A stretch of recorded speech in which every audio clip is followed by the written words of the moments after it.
కొందరికే నచ్చినోనికే ఇవ్వాలనుకుంటే ఇస్తారు. ఇవన్నీ స్టార్ట్ అయిపోయినాయి. 4 నెలలకే ప్రభుత్వం మీద వ్యతిరేకత అన్నది తారాస్థాయికి వెళ్ళిపోయి తారాస్థాయికి వెళ్ళిపోయిందని అంటే వాళ్ళకు కూడా అది అర్థమయ్యి టాపిక్లు డైవర్ట్ చేసేందుకు కొత్త కొత్త టాపిక్లు తీసుకొస్తూ ఉన్నారు. పార్టీ కోసం ఎవరైతే పనిచేసినారో, పార్టీ కోసం ఎవరైతే కష్టపడినారో, పార్టీ కోసం ఎవరైతే నష్టపోయినారో వీళ్ళే ఆ బాధ్యతల్లో ఉంటారు.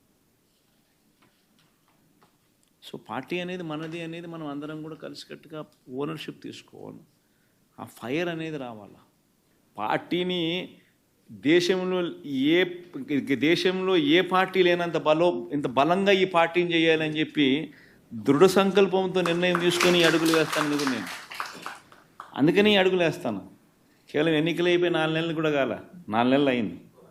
4 నెలల్లోనే ఇంతగా నేను మిమ్మల్ని పిలిచి, మిమ్మల్ని మోటివేట్ చేసి, జిల్లా అధ్యక్షులను నియమించి, కొత్త వాళ్ళను మోటివేట్ చేసి, ఈ స్ట్రక్చర్ మళ్ళీ తీసుకొని రావాలని చెప్పి, ఇంత ఆర్గనైజ్డ్గా చేయాలని చెప్పి ఇంత మోటివేట్ ఎందుకు చేస్తా ఉన్నానంటే కేవలం అదే, ఆ ఫైరే. ఎట్టి పరిస్థితుల్లోనూ this party should become the strongest party in the country.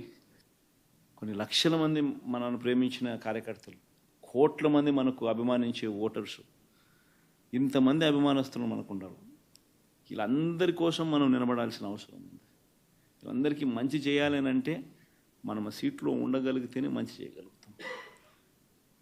దానికోసం అని చెప్పి మనం గట్టిగా యుద్ధం చేయాల్సి వస్తాం. ఖచ్చితంగా గుర్తుపెట్టుకుంటాం. సో ఒక స్ట్రక్చర్డ్ పద్ధతిలో పార్టీ బలోపేతానికి గ్రామ స్థాయి నుంచి పార్టీ ఆర్గనైజ్డ్ స్ట్రక్చర్గా తయారు చేయడం కోసం, ఆర్గనైజ్డ్గా ఉండేదానికోసం బిల్డింగ్ స్ట్రక్చర్ తీసుకొచ్చే కార్యక్రమం చేస్తూ ఉన్నాం. ఆ దిశగా అడుగులు సీరియస్గా వేస్తూ ఉన్నాం. ఇప్పటికీ 4 నెలలు అయిపోయింది. ఇప్పటికే ప్రభుత్వం మీద వ్యతిరేకత గమనిస్తూనే ఉన్నాం. ఒక పక్క సూపర్ 6లు లేవు, ఒక పక్క సూపర్ 7లు లేవు, ఒక పక్క అబద్ధాలు అన్నది మోసం కింద కన్వర్ట్ అయిపోయింది, మోసం కింద కన్వర్ట్ అయింది, కోపం కింద కన్వర్ట్ అవుతుంది ప్రజల్లో.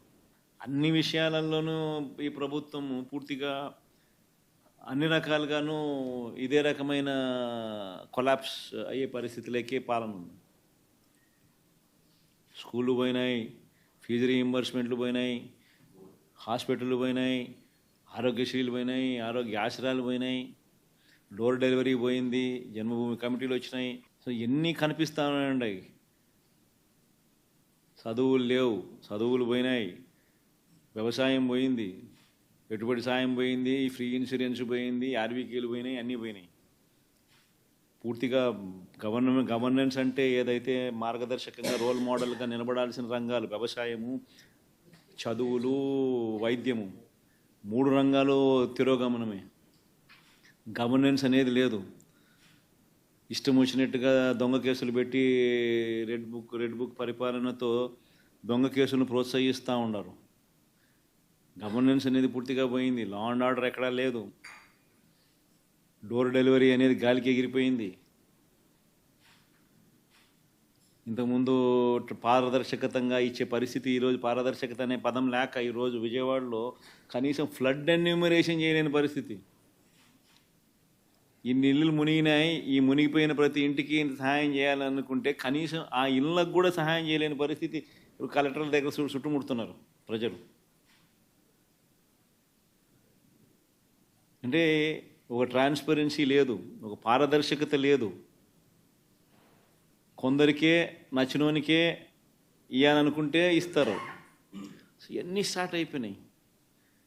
4 నెలలకే ప్రభుత్వం మీద వ్యతిరేకత అన్నది తారాస్థాయికి వెళ్ళిపోయిందని అంటే వాళ్ళకు కూడా అది అర్థమయ్యి టాపిక్లు డైవర్ట్ చేసేందుకు కొత్త కొత్త టాపిక్లు తీసుకొస్తూ ఉన్నారు. పార్టీ కోసం ఎవరైతే పనిచేసినారో, పార్టీ కోసం ఎవరైతే కష్టపడినారో, పార్టీ కోసం ఎవరైతే నష్టపోయినారో వీళ్ళే ఆ బాధ్యతల్లో ఉంటారు. సో పార్టీ అనేది మనది అనేది మనం అందరం కూడా కలిసికట్టుగా ఓనర్షిప్ తీసుకోవాలి. ఆ ఫైర్ అనేది రావాలి. పార్టీని దేశంలో ఏ పార్టీ లేనంత ఇంత బలంగా ఈ పార్టీని చేయాలని చెప్పి దృఢ సంకల్పంతో నిర్ణయం తీసుకొని అడుగులు వేస్తాను నేను. అందుకని అడుగులు వేస్తాను. కేవలం ఎన్నికలు అయిపోయి 4 నెలలు కూడా కాల, 4 నెలలు అయింది.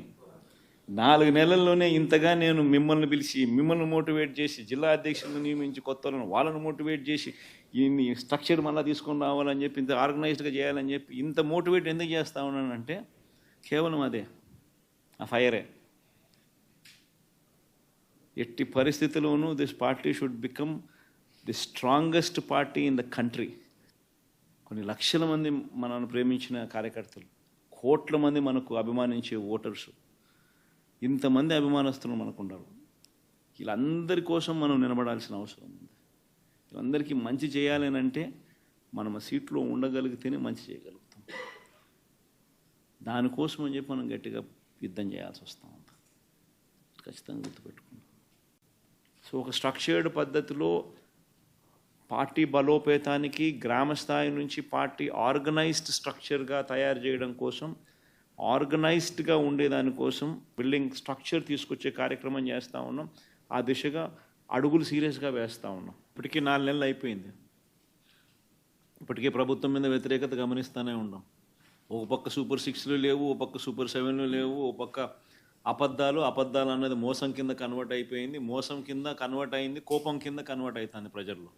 అన్ని విషయాలలోనూ ఈ ప్రభుత్వం పూర్తిగా అన్ని రకాలుగాను ఇదే రకమైన కొలాప్స్ అయ్యే పరిస్థితులకే పాలన ఉంది. స్కూళ్ళు పోయినాయి, ఫీజు రీయింబర్స్మెంట్లు పోయినాయి, హాస్పిటళ్ళు పోయినాయి, ఆరోగ్యశ్రీలు పోయినాయి, ఆరోగ్య ఆశ్రయాలు పోయినాయి, డోర్ డెలివరీ పోయింది, జన్మభూమి కమిటీలు వచ్చినాయి. సో ఎన్ని కనిపిస్తూ ఉన్నాయండి. చదువులు లేవు, చదువులు పోయినాయి, వ్యవసాయం పోయింది, పెట్టుబడి సాయం పోయింది, ఫ్రీ ఇన్సూరెన్స్ పోయింది, ఆర్వీకేలు పోయినాయి, అన్నీ పోయినాయి. పూర్తిగా గవర్నెన్స్ అంటే ఏదైతే మార్గదర్శకంగా రోల్ మోడల్గా నిలబడాల్సిన రంగాలు వ్యవసాయము, చదువులు, వైద్యము, 3 రంగాలు తిరోగమనమే. గవర్నెన్స్ అనేది లేదు. ఇష్టం వచ్చినట్టుగా దొంగ కేసులు పెట్టి రెడ్ బుక్ పరిపాలనతో దొంగ కేసులను ప్రోత్సహిస్తూ ఉన్నారు. గవర్నెన్స్ అనేది పూర్తిగా పోయింది. లా అండ్ ఆర్డర్ ఎక్కడా లేదు. డోర్ డెలివరీ అనేది గాలికి ఎగిరిపోయింది. ఇంతకుముందు పారదర్శకతంగా ఇచ్చే పరిస్థితి ఈరోజు పారదర్శకత అనే పదం లేక ఈరోజు విజయవాడలో కనీసం ఫ్లడ్ ఎన్యూమరేషన్ చేయలేని పరిస్థితి. ఇన్ని ఇళ్ళు మునిగినాయి, ఈ మునిగిపోయిన ప్రతి ఇంటికి సహాయం చేయాలనుకుంటే కనీసం ఆ ఇళ్ళకు కూడా సహాయం చేయలేని పరిస్థితి. ఇప్పుడు కలెక్టర్ల దగ్గర చుట్టుముడుతున్నారు ప్రజలు. అంటే ఒక ట్రాన్స్పరెన్సీ లేదు, ఒక పారదర్శకత లేదు. కొందరికే నచ్చినోనికే ఇవ్వాలనుకుంటే ఇస్తారు. ఇవన్నీ స్టార్ట్ అయిపోయినాయి. 4 నెలలకే ప్రభుత్వం మీద వ్యతిరేకత అన్నది తారాస్థాయికి వెళ్ళిపోయి, తారాస్థాయికి వెళ్ళిపోయిందనంటే వాళ్ళకు కూడా అది అర్థమయ్యి టాపిక్లు డైవర్ట్ చేసేందుకు కొత్త టాపిక్లు తీసుకొస్తూ ఉన్నారు. పార్టీ కోసం ఎవరైతే పనిచేసినారో, పార్టీ కోసం ఎవరైతే కష్టపడినారో, పార్టీ కోసం ఎవరైతే నష్టపోయినారో వీళ్ళే ఆ బాధ్యతల్లో ఉంటారు. సో పార్టీ అనేది మనది అనేది మనం అందరం కూడా కలిసికట్టుగా ఓనర్షిప్ తీసుకోవాలి. ఆ ఫైర్ అనేది రావాలి. పార్టీని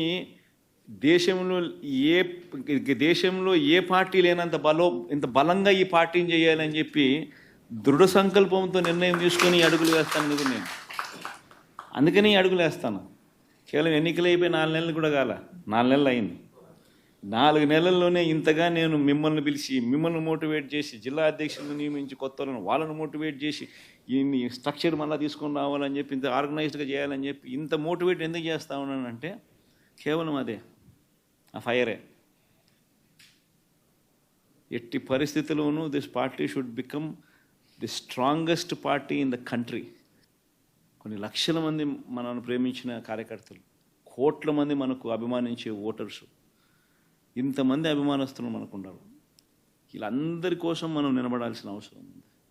వీళ్ళందరికీ మంచి చేయాలని అంటే మనం ఆ సీట్లో ఉండగలిగితేనే మంచి చేయగలుగుతాం. దానికోసం అని చెప్పి మనం గట్టిగా యుద్ధం చేయాల్సి వస్తూ ఉంది. ఖచ్చితంగా గుర్తుపెట్టుకుందాం. సో ఒక స్ట్రక్చర్డ్ పద్ధతిలో పార్టీ బలోపేతానికి గ్రామ స్థాయి నుంచి పార్టీ ఆర్గనైజ్డ్ స్ట్రక్చర్గా తయారు చేయడం కోసం, ఆర్గనైజ్డ్గా ఉండేదానికోసం బిల్డింగ్ స్ట్రక్చర్ తీసుకొచ్చే కార్యక్రమం చేస్తూ ఉన్నాం. ఆ దిశగా అడుగులు సీరియస్గా వేస్తూ ఉన్నాం.